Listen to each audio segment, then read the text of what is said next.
Hey guys, Carl97 again. This time with a review of the 1/144 scale high grade Double Zeta Gundam. And yes, I said high grade, not high grade Universal Century. For the color scheme, the first thing I have to mention is that the Double Zeta Gundam is one of the model kits using Bandai's patented system injection molding. For the people who don't know what this is, it basically means that we have multiple colors molded on one single piece. And I said molded, not just have the piece molded in one color and then have it painted on there, actual plastic. So we have the chest here, which is blue, then the vents are molded together with that chest in yellow. Then here we have a blue piece and then a color in yellow. Then the V-fin, red and yellow, once again molded together. The knees here are white and red molded together. The crotch piece, white and blue, and then the feet, finally, we have white and red. The really amazing thing about system injection molding for the time is that this means that the Double Zeta Gundam has pretty much unparalleled color accuracy for the time. Because remember, this is a model kit from '91. The reason they probably stopped using system injection molding is because, well, it kind of beats the purpose of having a model kit if, the parts are already kind of assembled. Even though, well, they're not really assembled, they're molded together, but you get the picture. Moving on to the colors that we're otherwise getting with this thing, the one kind of weird thing about the colors is the white. Now, you'll notice that it's not really white, it's kind of an off greenish white. Now, while the new Double Zeta Gundam, the High Universal Century one, also has kind of an off-white, the odd thing about this one is that when we look at the stickers, especially noticeable here on the back, they're a very white. And yes, these whites are supposed to be the same, and there's quite a noticeable difference between the white and the greenish white. Other than that, some colors we've already mentioned. We got, of course, red, the yellow right there, and then we get two shades of blue. We get a lighter shade of blue for the chest area, on top of the shoulders, the arms, and these little pieces here. And yes, those are actually molded separately. And the really cool thing is that you can see that they actually did some primitive part separation. Sure, it's not dark black or gray, but it's very easy to paint because this is a separate piece. Even the yellow pieces here on the back are separate pieces. Once again, for a model kit from '91, before the Gundam Wing, G Gundam, and Gundam X model kits, that's pretty mind-blowing. And then the other blue we're getting is a much darker blue. We get it for the backpack, the hands, and then also the accessories. One maybe unfortunate thing is that the thrusters are very red. And then the final color we're getting is translucent green for the eyes. Once again, people, we're talking about a 1/144 scale kit from '91. On to stickers. Of course, we do get quite a lot of them. First up, we have a nice number 10 here for the chest, just in case you forgot the Double Zeta Gundam's model number. We have white on the side there, those little triangles. We have the red and white right there. We have the yellow ones that go on there. We have the white ones that go on there, well, white and blue. Then when we turn it around, we have the red and white ones there. Then these white ones that are already mentioned right there. So those are all the stickers we're getting for the Double Zeta Gundam itself. And as you can see, it's pretty damn color accurate with all of that. Oh, one thing I almost forgot about. These white ones that wrap around the hand. Now, they're not the best ones. Sometimes you kind of have to push them back and then they'll stay on for a day or two, but they do have a tendency to peel off, something that also happened with the F91s. So, after the very impressive color accurateness, let's check out the mobility, because, well, the Double Zeta Gundam is a fairly bulky machine. The head goes up nicely, down, rotates around, until, oddly enough, until this right here, the V-fin, hits the back of the head. Now, it's not on a ball joint, so you won't be able to go side to side, just a hinge up, and we'll rotate out. And you can see that actually the entire neck is moving around with it. And the arms, there's a tiny bit of forwards and backwards movement. They'll rotate around all the way. They'll go up like that, very nicely. Bend at the elbow at one joint, but we do get a respectable 90 degrees out of it, just like the modern high grade. Then the hands are on ball joints. We'll wiggle around, turn around, and do everything a ball joint does. And the waist, unfortunately, no real movement whatsoever, but we will soon find out why the waist can't move. And the backpack, just as with the high grade middle century, can go up and down a little bit. There we go. And the legs, the odd thing about this is, well, odd looking at it from a modern perspective, is that the front and side skirts are attached to the upper leg instead of, you know, the crotch piece or something around the hip. So forwards movement is pretty poor. That is all we're getting. Backwards, on the other hand, a little better. Not hugely better, but a little bit better nonetheless. Then they also go out a little bit like that, and they will also rotate around all the way. Then the knees, they bend at one joint, and just as with the arms, about 90 degrees. Pull that back, and we even have a little bit of movement right there. So if you move the knee, you could kind of like have that go in for some mechanical detail. It's a cool little feature. And the feet go forwards a bit, backwards like that, toe joint all the way down like that. The reason for that will become obvious later on. We have a little bit side to side going on at no rotation whatsoever. So overall, the articulation can be summed up in 2 words and 2 letters. Double Zeta.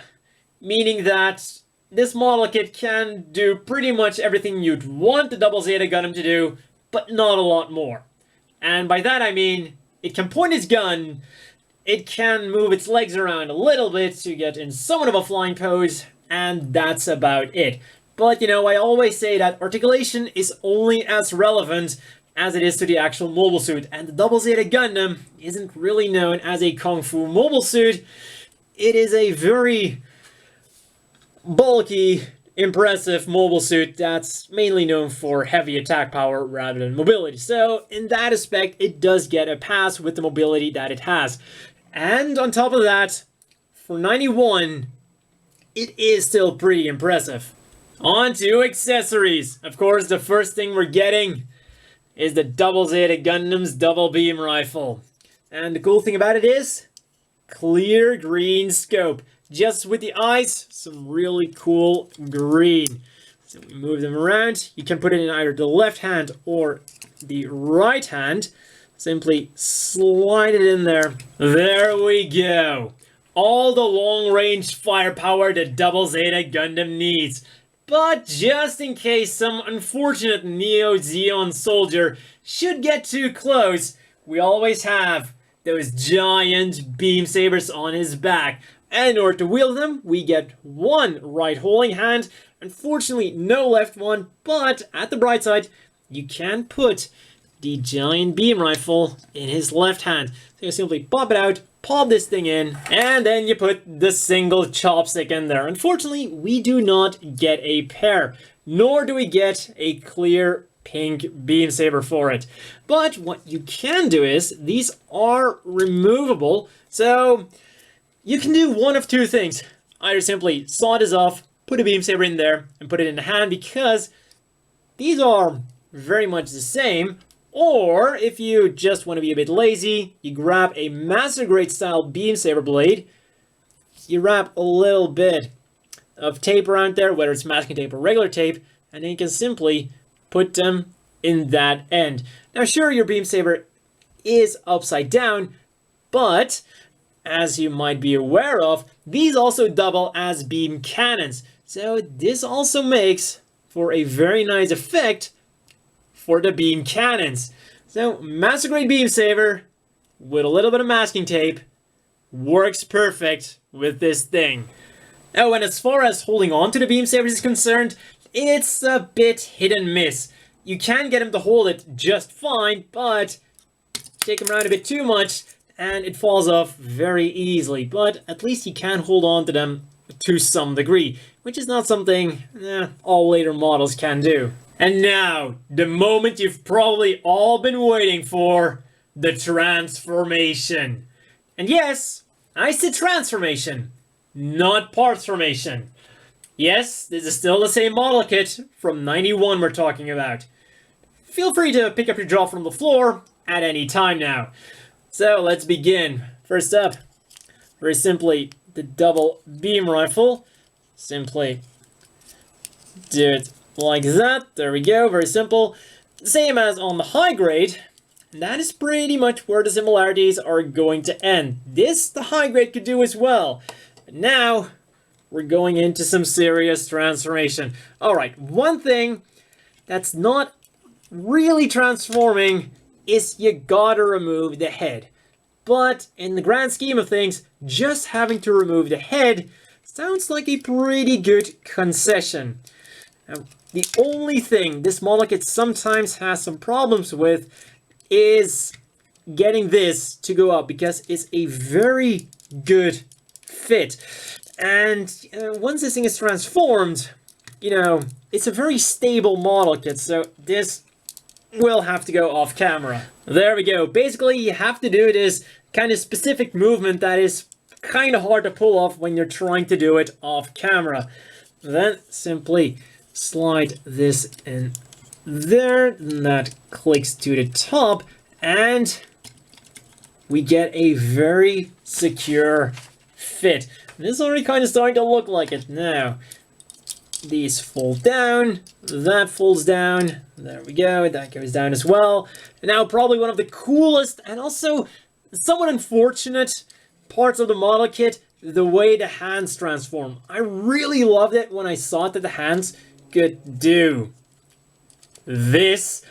Unfortunately, as you've probably seen during the review, it also means that the arms are pretty hollow on one side.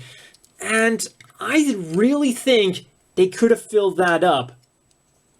Because, well, you have... Oh, sorry. There we go. We have that can move out of the way, so why not have something similar on the other side? That's like the one unfortunate thing about the transformation. So with the arms done, we move on to the legs. And prepare to see some real magic now. The first thing you gotta do, and this is why I highly recommend that you remove the legs from the body first. You pull this out, do the feet like that, you push out. First, you gotta get this snap in order to get the thrusters out there. There we go.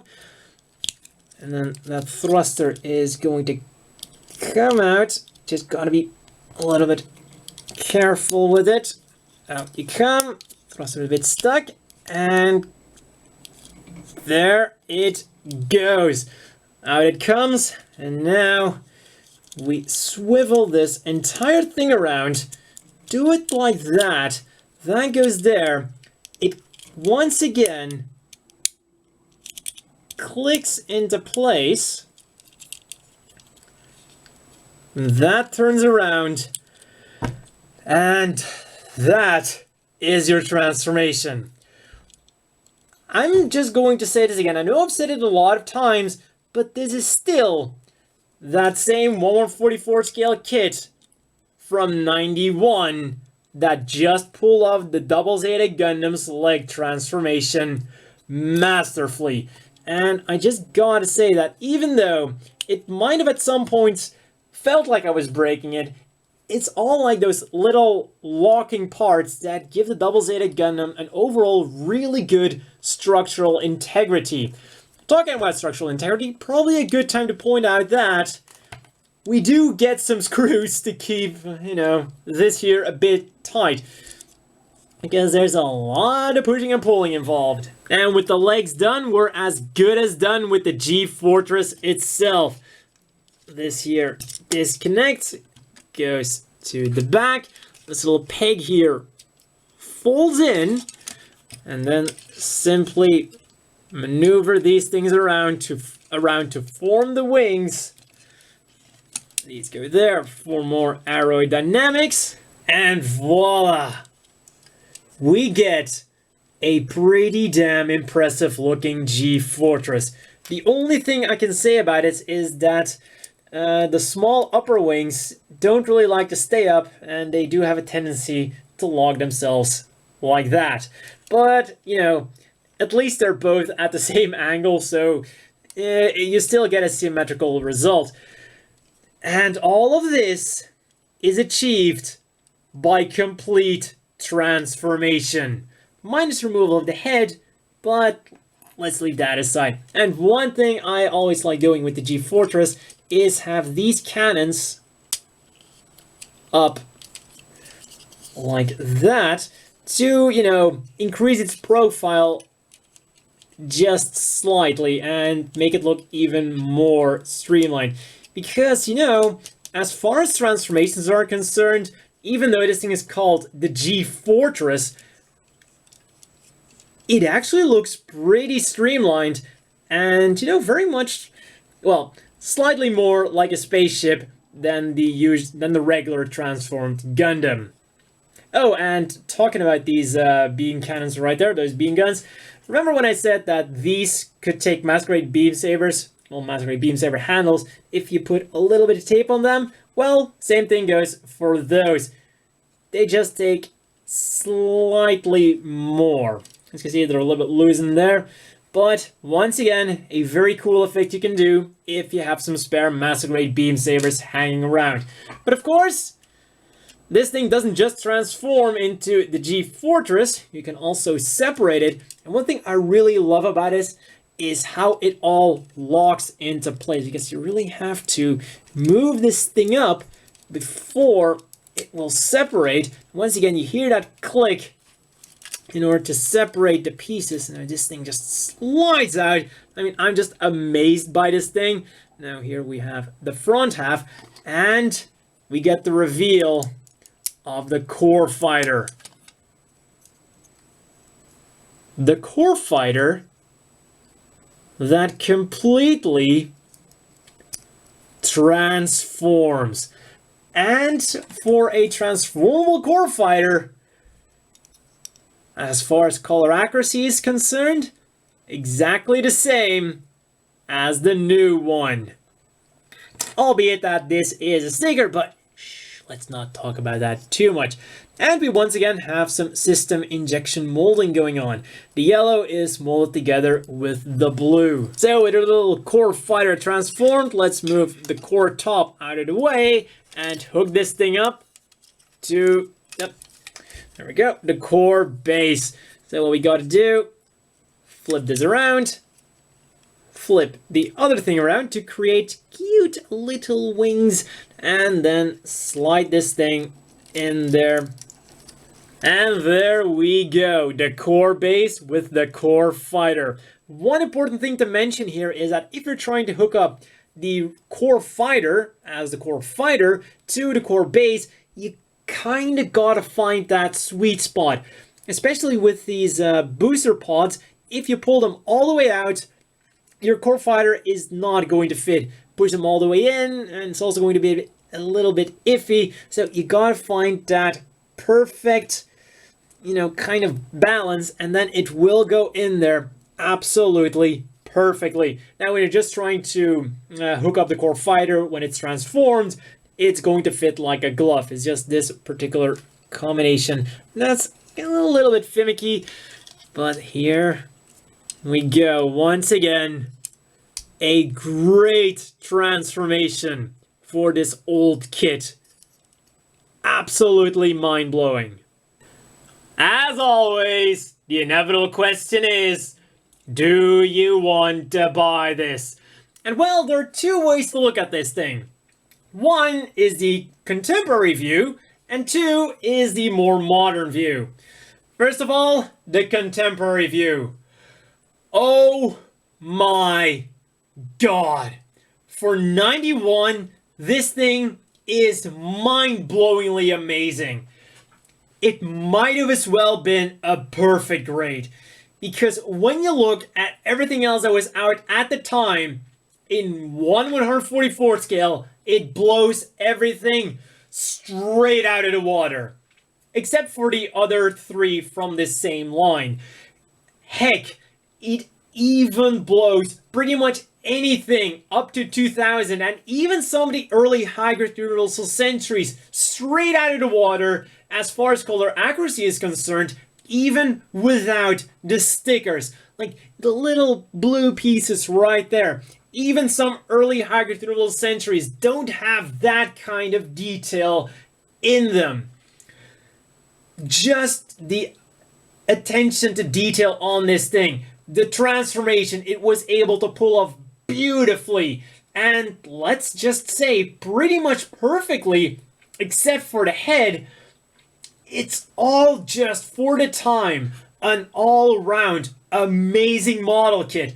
The only thing you can really get at it for is, sure, the articulation is not as super as we're used to, but once again, for the time, it was perfectly acceptable to have a model kit with that kind of articulation, especially in 1/144 scale. Because some of you might remember, like the F91 kits I've reviewed and the Formula F90 kits, they're very similar to this thing, but they were 1/100 scale kits. As far as 1/144 scale kits are concerned, I didn't know what to expect going in this, but I certainly didn't expect something as amazing as this for the time. Now, putting my little hype train aside, for a more modern look, should you still pick this up today? Because back in 91, I would have been screaming from the rooftops, my God, get this thing right now! Run to the store! Buy it! And if the other three are anything like this, buy all four of them! God damn, go right now to the store, stop watching this video and buy them all! Then, putting the hype train aside, how does the old Double Zeta Gundam hold up today? Well, I would say still relatively well, mainly thanks to a combination of its price, 1,500 yen retail, and the transformation, which is definitely something more modern Gundam kits seem to have given up on. Well, by that I mean 1/44 scale high grades, and by transformation I mean actual transformation, not parse forming like the high-grade universal century Double Zeta Gundam. So it still is interesting to buy. Now, if you had to choose between the old Double Zeta Gundam and the new Double Zeta Gundam, which one should you get? Unfortunately, I would still have to say, of course, the modern Double Zeta Gundam. Yes, this thing has its transformation, and you could even make an argument that it looks kind of better because it has a lot more detail on it. I mean, just some of the panel lines that aren't found on the high-grade universal century, I really would have liked. Like, just a lot more detailed, and it's not the overkill detailing of like the 1/100 scale Wing Gundams or Gundam X. Like, those went way overboard, but this is like a nice balance between a clean anime look and a more detailed look. Even with all that aside, you're gonna pick this thing up. Even if it was only because of the actual price you're going to be paying for this thing, because unfortunately it is a rather rare model kit, along with all other old high grades. Well, the four, of course. The Double Zeta Gundam, the Zeta Gundam, the Mark II, and then the RX-78-2. Those four old high grades are very difficult to find, and it seems like Bandai just doesn't really want to reissue them, with the RX-78-2 being like officially discontinued. This thing, maybe it will someday get a reissue. We can only hope, but right now, getting this thing is going to prove very difficult. I mean, I was able to get this thing thanks to a friend's girlfriend. So my friend Matthias, who went to Japan, was able to get this for me through his girlfriend Hikari, and I really thank both of them for being able to get this for me, that I was able to get this through them. because otherwise you're going to be paying way too much through eBay for this thing. So it's a really cool thing to have as like a historical thing, and just to see that like the late 80s and early 90s were really like a golden period for model kits. If you have some Gundam Wing model kits, for example, this is going to really surprise you. And well, that is like the main attraction of this thing, just seeing an old model kit that is actually really amazing. And one final thing I quickly want to show off is the manual, because I said in the beginning of this review that this might as well be considered the perfect grade. Well, the manual will remind you of a master grade. We get some really cool art, a lot of backstory, transform mobile suit right there. A lot of backstory, really cool, detailed, mechanical stuff all over the place. The development cycle of the core fighters. You can get the full armored Double Zeta Gundam. Once again, a lot of text covering a lot of different mobile suits. We have the Double Zeta Gundam, we have the Mark II. A bunch of stuff is being covered, of course. Here we have the actual manual part, and then in the middle we once again have some more drawings of the Double Zeta Gundam. It's really a great manual as far as manuals are concerned. And here we get to see the system injection. Like I said, like just those multiple colors on one runner is quite a sight. Then for size comparisons, first of all, here is next to the no-grade Heavy Arms and the no-grade Rose Gundam. And just look at the difference in quality. I mean, if I were to ask you, without any prior knowledge, which one of these model kits is the newest one? Anyone would say that this thing is by far the newest one.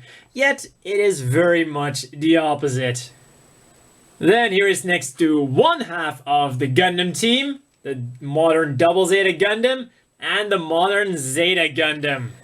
Then the other half of the Gundam team, we have the Gundam Mark II and the Hyakushiki. And I just realized that you can't make a full Gundam team with the old high grades, because the Hyakushiki wasn't made into the old high grades, and it just kind of got to me that it's unfortunate. I mean, it would have been really cool to have the Gundam team all in old high grade. Just imagine how the Hyakushiki would look with all those extra early 90s details.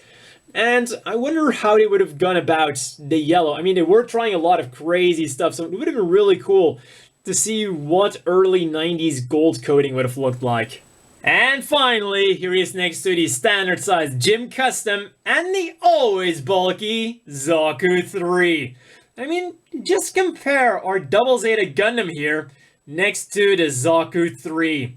Both of them retail at 1,500 yen, and the bulkiness of Double Zeta definitely seems to be a match for that of the Zaku 3. And well, that's all for this review, and see you guys next time.